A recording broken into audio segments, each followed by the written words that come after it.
मैं धीरज मोनू पंचभैया, बद्रीनाथ धाम का पुरोहित। और आज मैं बद्रीनाथ धाम से ये मैसेज देना चाहूँगा पूरे भारतवर्ष के अंदर कि इस धाम का, ये पूरे हिंदुस्तान का सबसे बड़ा और सबसे पवित्र धाम है। सनातन धर्म का पहला धाम बद्रीनाथ आश्रम। और यहाँ पर जो भी यात्री यहाँ पे यात्रा करने के लिए आ रहा है, जितने भी आज से पहले आए, तो सभी को यहाँ कहा जाता है कि ये मोक्ष का धाम है, मोक्ष नगरी है। जो भी व्यक्ति यहाँ पे आए उसे मोक्ष मिलता है, ऐसा शास्त्र बताते हैं। यहाँ जैसे जब से आपदा आई 2013 के बाद, आपदा से यहाँ पे थोड़ा सा लोगों में एक भय सा पैदा हो चुका है। लोग समझते हैं कि बद्रीनाथ का रास्ता सही नहीं है या केदारनाथ का रास्ता सही नहीं। केदारनाथ में आपदा आई, कई लोग, लेकिन बद्रीनाथ में नुकसान हुआ। बद्रीनाथ में रोड डैमेज हुई, लोग पैदल चले। मैं खुद यहाँ पे था। मिलिट्री ने बहुत साथ दिया, जो फ़ौज भारत की है, इंडियन फ़ौज अगर नहीं होती तो शायद ही कोई भी व्यक्ति, चाहे यहाँ पे लोकल व्यक्ति था या यहाँ पे यात्री थे, यात्रियों में भी जितने भी, उन्होंने इतनी हेल्प करी। हेलीकॉप्टर से यहाँ पे यात्री छोड़े गए, जो कुछ व्यक्ति थे वो पैदल गए इस रास्ते से।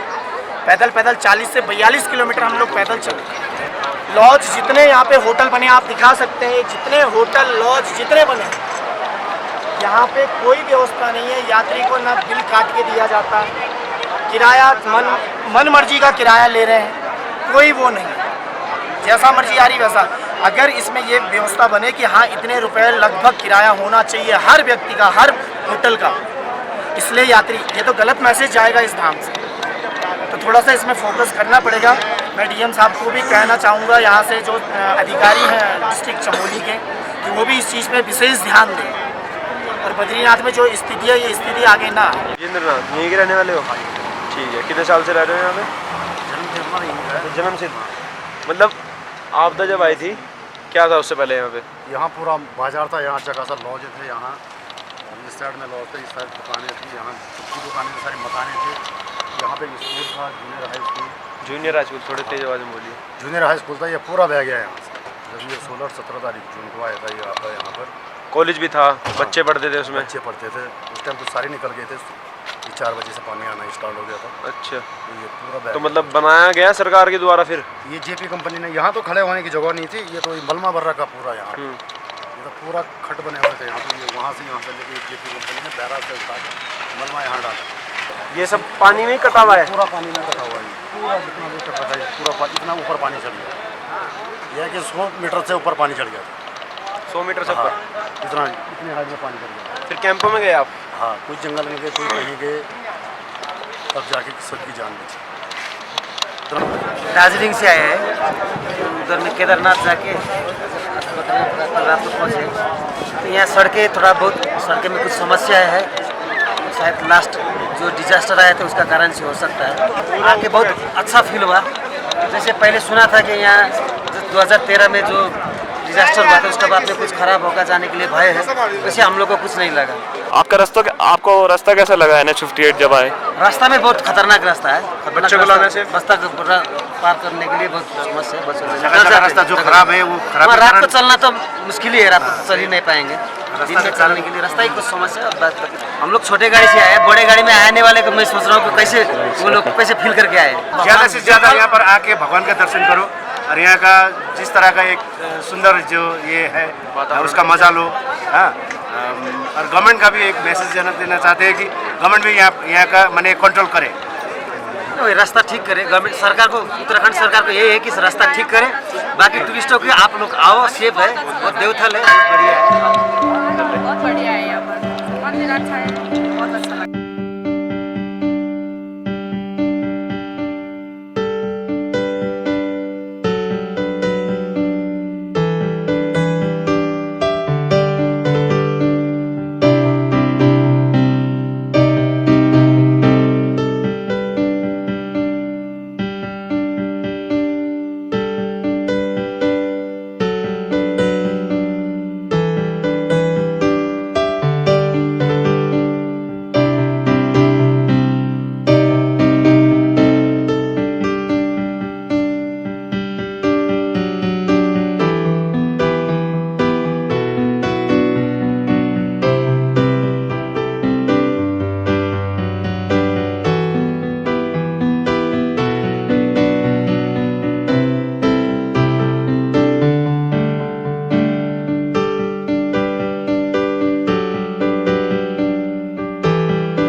ग्राम प्रधान माणा का।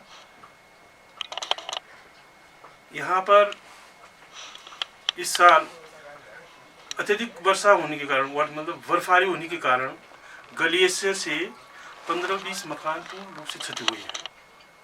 शासन प्रशासन को बार बार उनसे गुजारिश करके कि उनसे पत्राचार करके कोई भी आज तक हमारे माणा गांव का मतलब कोई सुध लेने वाला नहीं है।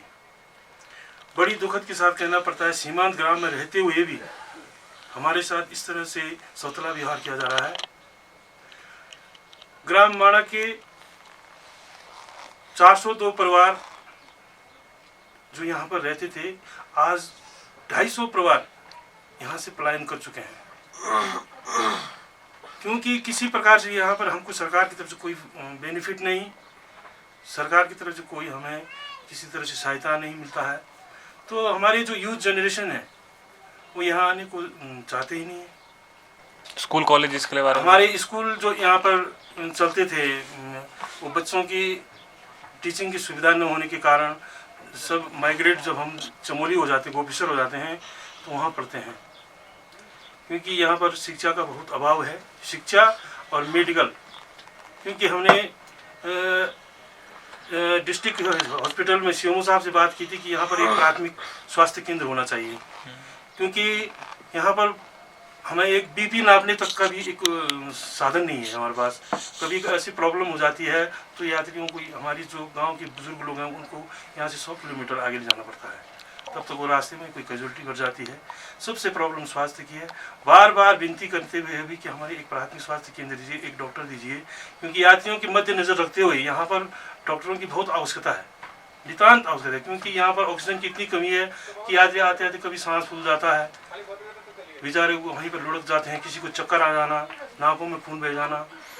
तो शासन तो खाली एक आश्वासन दे के चले जाता है कि हाँ भाई कर लेंगे, आपको व्यवस्था हो जाएगी, लेकिन आज तक तो किसी ने नहीं। चंदर सिंह बड़वाल, जो कि भारत के आखिरी चाय का मालिक हूँ मैं, और इससे ऊपर आपको चाय की दुकान नहीं मिलेगी। यह आपका बद्रीनाथ से होते हुए 3 किलोमीटर की दूरी पे जो है आखिरी चाय की दुकान और माणा गांव है। और आपदा से पहले 5000 के लगभग यहाँ पर पर्यटक आते थे। आपदा के बाद हमारे यहाँ पे दुकानों पे बहुत फर्क पड़ा है। सरकार की तरफ से आपको क्या क्या मदद दी जा रही है? सरकार की तरफ से कोई मदद नहीं है जी। यहाँ पे जब से आपदा पड़ी है तब से कोई स्वयं हम जो है